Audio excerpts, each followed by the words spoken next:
ఈ అన్నమలై గారి సీన్లోకి ఎంటర్ అవ్వడం, బీజేపీలో జాయిన్ అవ్వడం. సో ఆయనకి ఎందుకంత క్రేజు అంటే ఆయన వయసు చూస్తే 39 సంవత్సరాలు, అంటే రాజకీయాల్లో యువకుడనే అంటారనమాట.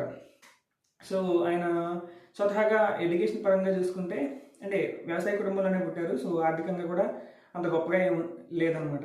సో ఫస్ట్ మెకానికల్ ఇంజనీరింగ్ చేసి ఆ తర్వాత పోస్ట్ గ్రాడ్యుయేషన్ చేసి, అంటే ఇప్పుడు ఐఐఎంలో ఎంబీఏ లక్నో చేసి, ఆ తర్వాత ఐపీఎస్ 2011 బ్యాచ్లో 244 ర్యాంక్, టాప్ ర్యాంక్తో ఐపీఎస్ పాస్ అయ్యి పోలీస్ అధికారిగా కర్ణాటకలో సేవలు అందించి ఉన్నత స్థాయిలో కెరీర్ ఉన్నప్పుడు 2018లో డిప్యూటీ కమిషనర్గా అపాయింట్ అయ్యారు కర్ణాటకలో.